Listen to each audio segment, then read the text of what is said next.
আজ ২৯শে সেপ্টেম্বর বিশ্ব হার্ট দিবস। এই দিনটি সারা পৃথিবীতে পালিত হচ্ছে। এর গুরুত্ব অপরিসীম। আমরা জানি যে কার্ডিওভাস্কুলার ডিজিজ পৃথিবীতে অন্যতম কিলার ডিজিজ এবং পৃথিবীতে যত মৃত্যু হয় তার প্রায় ১/৩ মৃত্যু কার্ডিওভাস্কুলার ডিজিজ হয়ে থাকে।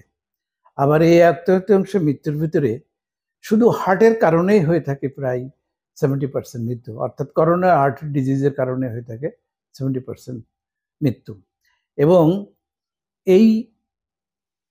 এটার গুরুত্ব অনুধাবন করে ১৯৯৯ সালে ওয়ার্ল্ড হার্ট ফেডারেশন এবং ওয়ার্ল্ড হেলথ অর্গানাইজেশন যৌথভাবে এই দিনটি পালনের সিদ্ধান্ত নেয় এবং তারপরের থেকে এটা ২৯শে সেপ্টেম্বর এই দিনটি সারা বিশ্বে পালিত হয়ে আসছে বিশ্ব হার্ট দিবস হিসেবে।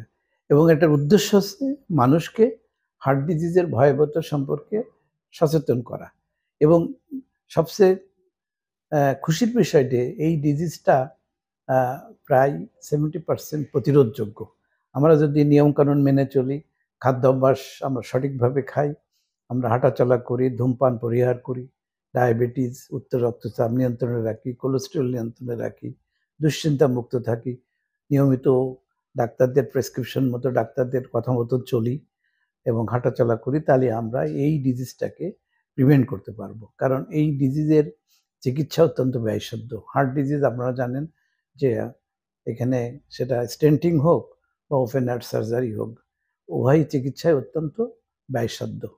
তাই আমরা নিয়মকানুন ফলো করে এটাকে যদি আমরা সঠিকভাবে চলতে পারি, তাহলে আমরা এই রোগের থেকে দূরে থাকতে পারবো এবং আমরা সুস্থ জীবন যাপন করতে পারবো। সকলের কাছে পরামর্শ থাকবে আজকের এই দিন উপলক্ষে, আজকের প্রতিবদ্ধ বিষয় হচ্ছে যে আমরা হৃদয়কে হৃদয় দিয়ে উপলব্ধি করি, ইউজ হার্ট ফর অ্যাকশন, অর্থাৎ আমরা হার্টটাকে আমরা ভালো রাখার চেষ্টা করি, জীবনযাত্রার পরিবর্তন করে সঠিকভাবে আমরা নিয়মিত চলে খাদ্যাভ্যাস, আমাদের হাঁটা চলা, ধূমপান পরিহার করা, এই বিষয়গুলো যদি আমরা মেনে চলি, তাহলে আমরা আমাদের হার্টের সঠিক যত্ন নিতে পারি এবং আমরা অকাল মৃত্যুর থেকে আমরা রক্ষা পেতে পারি। সকলকে ধন্যবাদ।